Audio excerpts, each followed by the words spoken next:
तो 30 नवंबर को तेलंगाना में मतदान खत्म होते ही सभी टीवी चैनल्स पर अलग अलग सर्वे एजेंसीज के एग्जिट पोल के नतीजे दिखाए जाने लगे। एग्जिट पोल सर्वे, जिसमें मतदान कर बाहर निकलते मतदाताओं से बात के आधार पर सर्वे होता है, इसी एग्जिट पोल रिपोर्ट के आधार पर अगली सरकार किसको, इसे लेकर अनुमान लगाया जाता है। हर बार की तरह अब की बार भी ऐसे हुए थे। एग्जिट पोल आते ही उस आधार पर अनुमान लगाए जाने लगे और उस पर बहस छिड़ गई।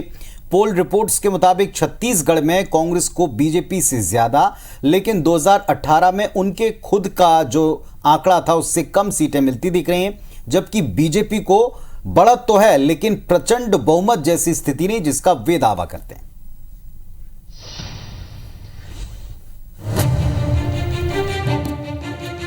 टीवी स्क्रीन पर अलग अलग एजेंसियों के एग्जिट पोल के सर्वे से उभरी तस्वीरों पर देश भर में बहस छिड़ी है। छत्तीसगढ़ के लिए तकरीबन सभी सर्वे रिपोर्ट्स में कांग्रेस को 56 से ज्यादा सीटें मिलती नहीं दिख रही। ये भी सच है कि सत्ता विरोधी लहर जैसी बात इन अनुमानों में नहीं है।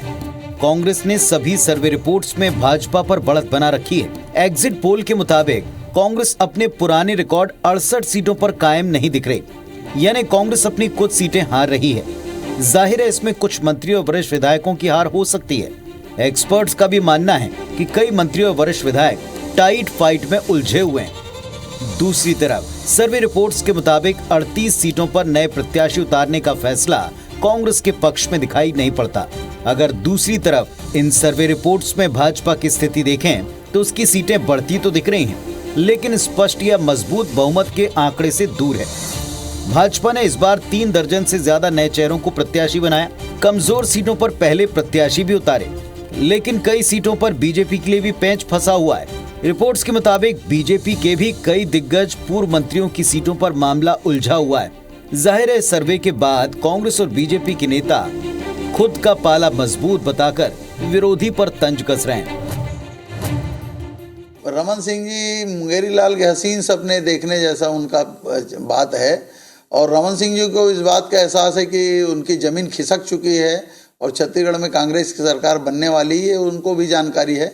लेकिन अपने कार्यकर्ताओं को ढांढस बनाने के लिए कुछ तो उनके जवान से निकलना चाहिए, वो निकल रहा है। नेता प्रतिपक्ष बनाने लायक बहुमत भी भारतीय जनता पार्टी को नहीं मिलने वाली है, और इसीलिए इस बार भी कांग्रेस पार्टी भारी बहुमत से जीत के आ रही है। कांग्रेस की वर्तमान स्थिति में जो गिरावट आई है, 69 सीट से गिरते गिरते 3-4 एग्जिट पोल ने उनको 40 और 42 तक मिनिमम दिखाया है। दूसरी तरफ तुलनात्मक यदि अध्ययन करें, भारतीय जनता पार्टी की सीट 15 से बढ़ के 48 और 46 तक दिखाया जा रहा है।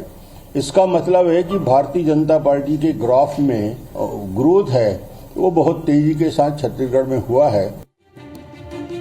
वैसे दावों के दौर की हकीकत यही है कि अपने खेमे के कार्यकर्ताओं का उत्साह बनाए रखने नेता फाइनल नतीजों के अपने पक्ष में आने का दम भर रहे हैं, पर असल में जीत के पटाखे कौन फोड़ेगा, सत्ता के सिंहासन पर कौन काबिज होगा, किसका विजय लक्ष्य पूरा होगा, इसके लिए सभी को 3 दिसंबर तक इंतजार करना है।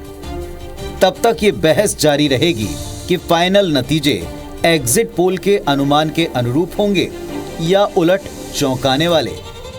सौरभ सिंह परिहार, IBC 24, रायपुर। तो ऐसी स्थिति जो आपने अभी छत्तीसगढ़ में देखी, वैसे ही अनुमान मध्य प्रदेश में आते ही दावे चल पड़े। मध्य प्रदेश विधानसभा चुनाव में 17 नवंबर को मत डाले गए और 3 तारीख का इंतजार सबको है जब नतीजे आएंगे। लेकिन इसके पहले मध्य प्रदेश के एग्जिट पोल के तस्वीर ने सियासत और सियासतदानों को एक दूसरे पर हमला करने का एक और मौका दिया। बिल्कुल, कांग्रेस ने उन सर्वे एजेंसियों पर ही सवाल खड़े कर दिए हैं जो प्रदेश में प्रचंड बहुमत से बीजेपी की सरकार बनने का दावा अपने एग्जिट पोल में कर रहे हैं। एग्जिट पोल पर सियासी बवाल पर आधारित यह रिपोर्ट जरूर देखिए। जी,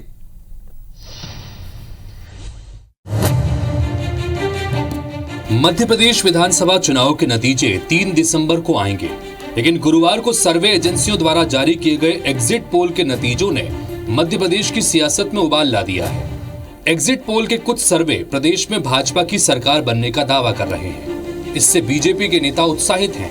वहीं कांग्रेस ने कुछ सर्वे एजेंसियों पर ही सवाल खड़े कर दिए हैं। कांग्रेस का कहना है कि बीजेपी ने अपने प्रभाव का इस्तेमाल करते हुए एग्जिट पोल अपने पक्ष में करवाया है ताकि काउंटिंग में सरकारी अधिकारी कर्मचारियों पर दबाव बनाया जा सके।